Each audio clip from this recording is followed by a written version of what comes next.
Off you go. Alright, okay. My idea is a crime TV show called Mirkwood. It is cinematographed by Ben, it's edited by me, but we're both directing it, of course. This is our story and idea. This is the logline.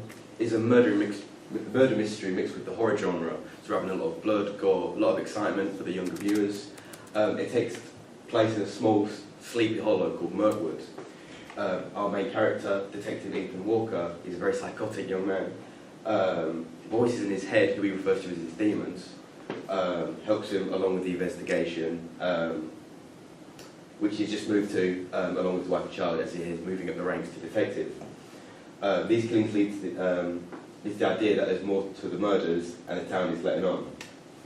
So for the marketplace stuff, there are quite a few crime detective shows that are out there at the moment, such as, I believe, the Korean was called Ghost Detectives, that was released this year.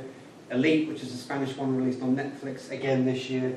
And another one called Sharp Objects, which was mainly released to DVDs and Blu-rays. it's also on HBO. Yes, and I think also Sharp Objects was released on Netflix as well, but they did mainly DVD product. As recent years, the popularity has spiked quite an amount, like Twin Peaks, Luther, True Detective, and Sherlock. We plan to release ours, if greenlighted, to go to YouTube and YouTube Red, Amazon Prime, and of course Netflix, as they are the most popular ways of releasing media in bulk, so they can be binged or if they want to be done normally, and of course they're ready for immediate release if they are on binge. This is our main character. This is just a brief description of our main character. His name's Ethan Walker. He's our protagonist.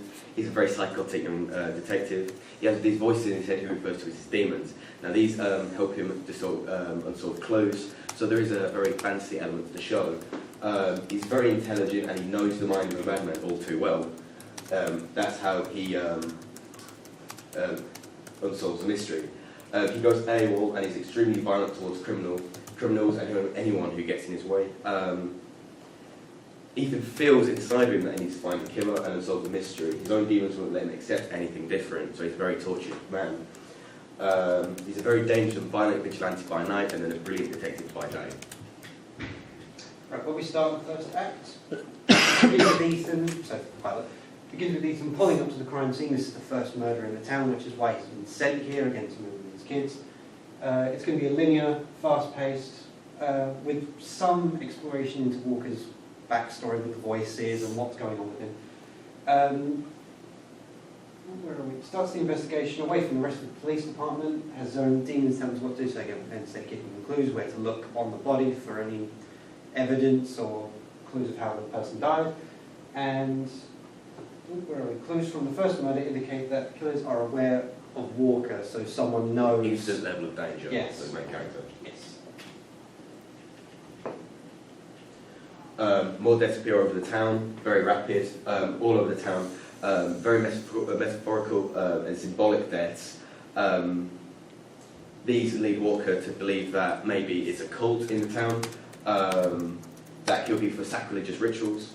Again, like Colin said, the cult is aware of Walker's efforts and maybe his own personal demons. They start to toy with him, threatening his life and eventually kidnapping his family later on in the show.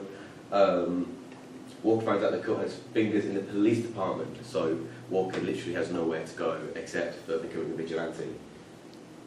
Walker makes a chase with the suspect after attempted murder. The suspect admits the killings and snitches on the rest of the cult, and Walker badly beats him, finding more about the cult and the mystery.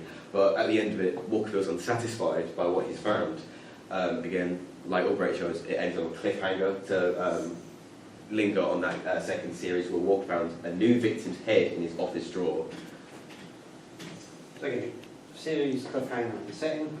Finds victim in the drawer, break up this thing for the new series. There are some unanswered questions like maybe who's the head, how did it get there, so on and so forth.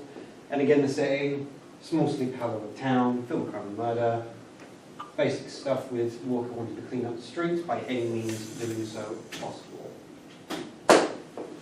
Okay.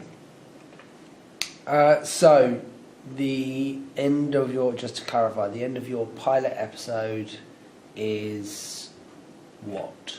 It's, What's the hook for it's cliffhanger? Walker finding a piece of evidence on this body for his first murder. Voice is helping him. Right. He finds the piece of evidence. The coroner, who will be in there playing a small role, asks what it is, doesn't tell them, walks off back to his car to read what the note is. He actually finds out it's an address. Yes. Finds it's an address, cocks the gun, echoes with sound, goes to black. So Okay. it's like, So okay, he's clearly keeping evidence from the rest of he the knows cast. where he's going, and we're going to find out what that place is in the next episode. Okay.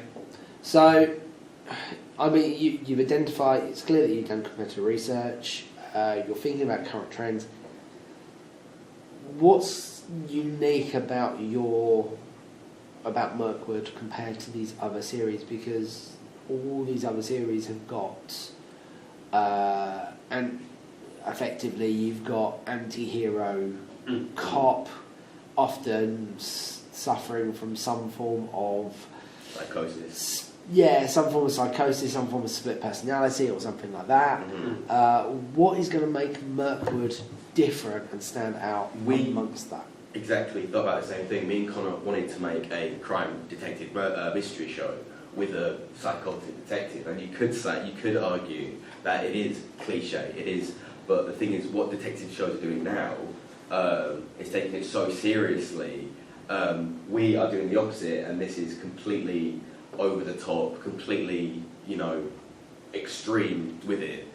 So I think that's what separates us from them. Okay. So my next comment would then be, you need to make sure that your research is top notch and that you are not playing conditions off for a laugh as such, because you then run into where you're going to come back with a media backstory with regards to the fact that you've kind of used that condition as a bit of a laughing point. So how Well, I would describe it as a laughing point. We Well- just take it. you say take it to the extreme. Not to the point of laughter, just like, oh my god, this is a bit intense or insane in a sense. Okay. Not in a laughing No. matter. So how are you going to present these voices? Is it literally just Well, a voice? Our or- first idea of the voices was like whispers telling him clues. So again, it would be a very kind of subtle. Yeah. um, Something driving him towards. But eventually, through the series, they actually grow as almost like a protagonist to him, Right. like a second voice. So again, Walker calls them his demons. So they do kind of become an aspect of his character. We did have an idea to almost say the voice was almost attached to a cord onto his mind that just lingers there and just doesn't leave. Okay. And it's always with him wherever he goes. So with this character of Walker, he's arriving in this new town. Are the voices already there? Is he aware of what they are? Are those voices what make him successful? He's Or- been trying to dismiss them. Are they? He's been trying to dismiss them and be a good detective, but I mean, he's already a very intelligent detective. But Yeah. these voices almost guide him because he himself has a psychotic mind. That's how he knows the criminal world. So as obviously these murders get more intense, he sort of almost relies on them, in a sense, because he's struggling to find certain bits and pieces. But again, the voices are guiding him through it. I can't really ignore Sorry. them. But my concern there would be your audience and the shift as such. If our character already has the voices and he is ignoring them, but suddenly for some reason they start to sort of spike, or as soon as he turns up we start hearing them and he's like, yeah, whatever. That's going to confuse your audience completely and can alienate them. Yes, Whereas- I agree. But Whereas if you've got the character and once he gets to this crime scene, the voices start, then your audience is with them at the beginning. So right, okay. what you need something in the storyline to introduce the fact that he has these voices, he's trying to deal with them, he's not sure what they actually mean. There's a bit of confusion. There's a bit of confusion, but it's nothing to worry about. Almost like, and again, using that whole stereotypical idea, something like a psychiatrist's couch at the beginning. and just sort of the fact that he has a psychiatrist sort of going into this new job Yeah. sort of thing, then something like that just gives us that introduction to that character in a lot clearer and crisper way than them just suddenly turning up at a murder site and going, oh, I'm hearing voices. Does that kind of make sense? Yeah. So I think you need to have a think about your scripting with regards to how you first introduce that character and that issue with them. Okay, excellent. I'm happy with that.